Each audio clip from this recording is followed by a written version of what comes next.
Salut l'équipe et bienvenue pour le troisième podcast avec toujours la même équipe, Robin l'intérieur, spécialiste de la WNBA et joueur de Saint-Mazan. Bonjour. Romain, fan des Sixers et Klay Thompson 2.0. Coucou. Benoît, fan du Thunder, le couteau suisse, celui qui peut jouer meneur et pivot à la fois. Bonsoir. Ça va Benoît? Ah là là. Et enfin Bonsoir. moi-même, le meneur de la team, fan des Celtics, du coup champion NBA. Et j'ai rendu compte Splash. Donc on va enchaîner direct avec le premier sujet, et c'est le sujet de notre grand Robin, le sujet de la WNBA avec les playoffs qui ont, à l'heure où on tourne, commencé cette nuit. Et du coup on va parler un petit peu de la saison régulière. Qu'est-ce que tu vas dire? Moi? Vous commencez vous? Qu'est-ce que vous avez? Benoît, t'as quoi? Alors moi, je pourrais expliquer un petit peu la WNBA qui marche pas trop comme la NBA. Enfin, dans les grands principes, c'est une compétition à la NBA mais pour les femmes. La différence qu'il n'y a que 12 équipes dans ce championnat, 6 par conférence nord et sud, non, conférence est et ouest. Comme en NBA. Et donc les qualifiés ne sont pas les 4 premières de chaque conférence, mais les 8 premières sur le total de la NBA. Ouais. Donc ce qui fait qu'on a un mélange. Au premier tour, on peut avoir une équipe de l'Est contre une équipe de l'Ouest, ce qui est le cas. Ah, ça l'est pas cette année? Si, je me souviens que j'avais vu. Connecticut. Non, cette année non. Non, c'est c'est que des Ouest, Est. Ouais, c'est rare. Mais voilà, ça peut avoir des. Donc ça nous fait un premier tour, des demi et une finale. Mais ça en combien de victoires gagnants?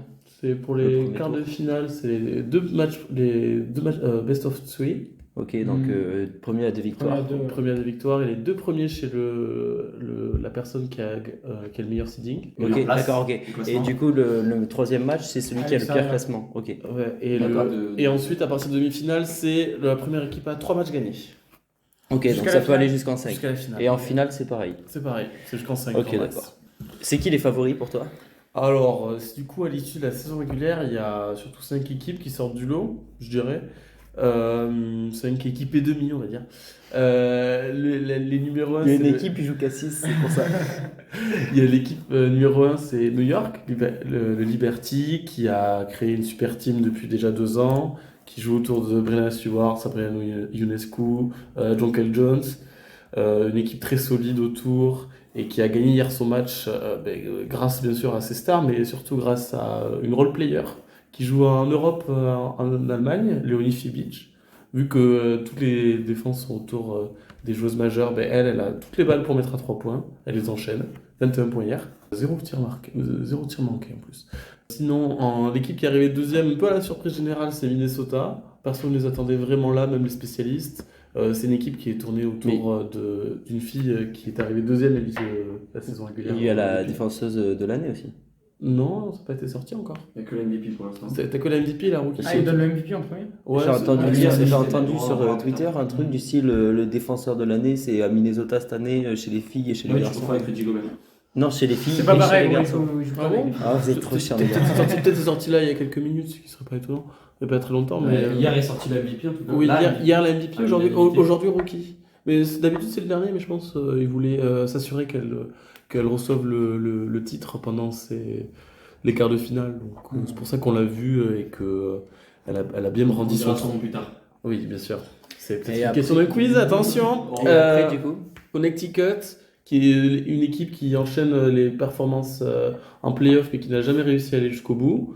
Donc c'est toujours le même axe, Alyssa Thomas, Devona Bonner, Breonna Jones, les mêmes joueuses à l'intérieur. Et ensuite on a les champions en titre, double champions en titre, qui ont fait le back-to-back l'an dernier, les Las Vegas Aces. Cette année ça a été un peu plus compliqué, il y a eu déjà un démarrage un peu poussif dû à des blessures. Mais finalement elle termine bien comme il faut et prête pour entamer ses playoffs. À la 5e place, Seattle qui a réussi à... les Storms. Le Storm qui a réussi à Super créer une superbe Les Stormtroopers. équipe très intéressante défensivement avec 3 grosses joueuses et là aussi où joue une Elles française. sont vraiment grosses ou elles sont fortes? Ok. Où joue Gabby Williams d'ailleurs. C'est la bonne Ouais, j'ai suivi ça. C'est l'équipe numéro 5. Et après, l'équipe qui est arrivée à la 16e place, dont tout le monde a entendu parler, c'est le Fever de Caitlin Clark. Qui après, c'est la dernière fois que le Fever est apparu en playoff, c'était en 2016. Et donc, elle permet, dès sa première année, elle permet à la... 2016, c'était il y a combien de temps, Romain? On va voir si c'était bon calcul mental. 8 ans. Oh, bravo. Je vais le faire aussi. Et du coup, dès sa première année, elle est fait revenir en playoff et avec la manière, avec de quoi faire. Est-ce que vous avez vu le classement de la MVP ou pas? Parce que Mais si c'est... Ouais, vas-y. parce que du coup, c'est A'ja Wilson qui a gagné le titre À l'unanimité. à l'unanimité, ce qui est Et Et troisième fois de l'histoire. Enfin, hommes et femmes confondus. Et chez les femmes, du coup, c'est la deuxième fois. C'est la toute première saison de la ligue et celle-ci. En deuxième, c'est Napheesa Collier de Minnesota. Troisième, Breanna Stewart. Et Caitlin Clark à la quatrième position. Ouais, c'est énorme. Dès sa saison rookie. Après, meilleure passeuse de la ligue, dès sa première saison, elle a battu énorme. le nombre de tirs à 3 points pour une rookie, le nombre de points marqués pour une rookie sur un seul match, et j'en passe. Elle a le record au passage du plus grand nombre de passes décisives sur un match de la WNBA. C'est combien, non 19. 19. Elle a fait 19 cette saison. Putain. Ouais, c'était juste avant le break olympique. Elle a terminé comme ça. Bon, dans une défaite, elle a fait quand même, faut. Et selon toi, ça serait quoi? Ça pourrait être quoi la grosse surprise des playoffs? Genre une autre, enfin ouais, vraiment ce qui pourrait être vraiment surprenant. Mais après avoir vu les tendances hier, je dirais je pense que New York ça va aller et pareil pour je pense que Connecticut même va passer contre Caitlin Clark. J'ai du mal à voir cette équipe gagner un match. C'est très solide en face. C'est prêt pour aller jusqu'au bout Connecticut. Je dirais là j'étais étonné de voir Minnesota galérer autant pour Phoenix. Pareil. Mais c'est pas non plus étonnant parce que dans les rangs de Phoenix, t'as des joueuses qui sont expérimentées en playoff avec des rotations courtes, ça peut le faire, ça peut passer. Et quelle est la quatrième équipe? Et je dirais quand même entre le 4e, 5e, Las Vegas et Seattle. Las Vegas a gagné hier, mais c'était bien plus difficile que ce qui paraissait. C'est surtout qu'elles n'ont pas encaissé un seul panier dans le 4e quart. C'était que 2 lancers francs. Ah ouais. Elles ont tout mal commencé, puis elles se sont mis à égalité avec leur adversaire et ouais, puis il y a eu ce run énorme. Elles n'ont laissé rien du tout à leur adversaire, que des miettes. Et sinon, pour revenir à Jay Wilson, c'est quoi ton profil? Genre, c'est plutôt quoi comme chose? C'est une poste 4, 4 parfois 5, mais là elle est bien décalée en 4. Surtout, donc petit shoot mid-range. Genre Sandrine Grouda, Oui, du même, riche. 26.9. Ouais, c'est ça, Sandrine Grouda, version très très forte. Grouda, Oui, c'est Grouda. c'est Gruda. C'est Gruda. Et du coup, poste 4, 5, très athlétique surtout. Elle a une capacité à attaquer le cercle avec tellement de puissance que c'est assez incroyable.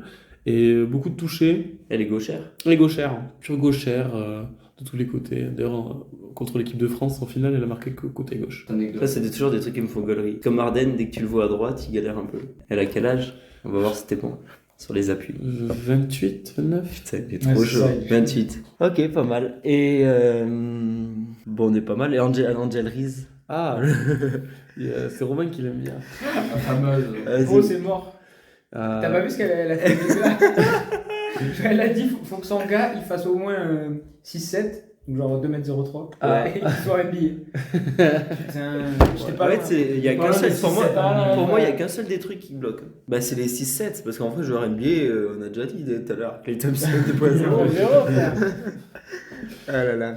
Non, mais il y a eu le rookie de l'année, c'était une lutte assez intéressante durant toute l'année. Mais ça, c'est dès qu'Angel Reese a été blessée, même un peu avant, c'était joué.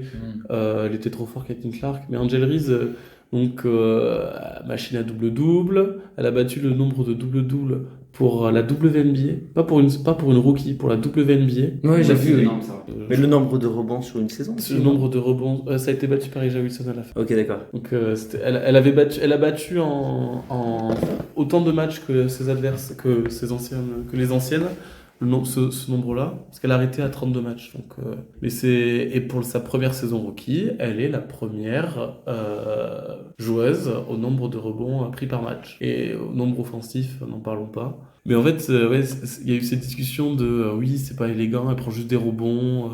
Mais pourtant, la qualité de prendre des. à Romain, moi, c'est élégant plutôt son jeu, Romain. Plutôt, ouais. Franchement, j'aime bien. De la combativité sur le cercle, c'est important. Bah, en plus, elle a bien défendu contre Aja Wilson les 2 fois où elles ont affronté. Enfin, les 4 fois. Enfin, à chaque fois, Elle joue où Chicago. Chicago Skies. C'est en playoff? Non, c'est pas en playoff. Ok. C'était étonnamment dans les playoffables jusqu'au début de l'année. Enfin, jusqu'au tout long de l'année, mais à la fin, Au début de l'année, c'était playoffable. ouais, genre. Après tes matchs. Non, je rigole, je t'en Non, prie. mais ça a duré jusqu'à la fin, à peu près. Elles ont. C'est pas le projet, là. C'est Vraiment fini, quoi. c'est en construction, donc ça aurait été bien les playoffs, c'est sûr, mais bon, elles vont aller chercher leur pic de loterie et aller rajouter une nouvelle star à côté.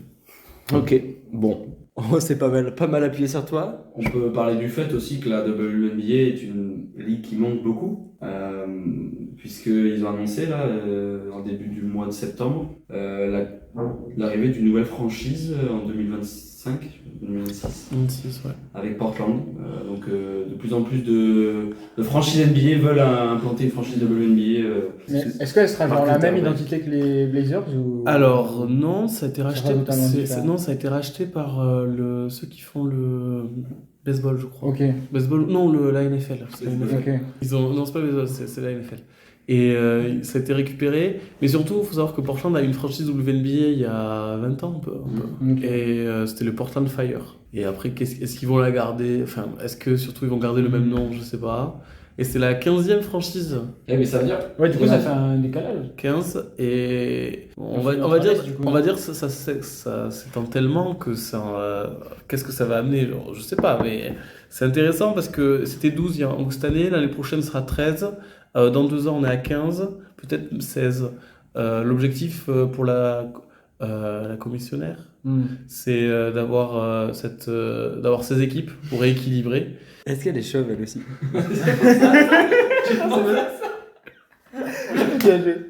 Non, c'est Cathy Elgersberg. Elgenberg, je crois, j'arrive pas à le dire.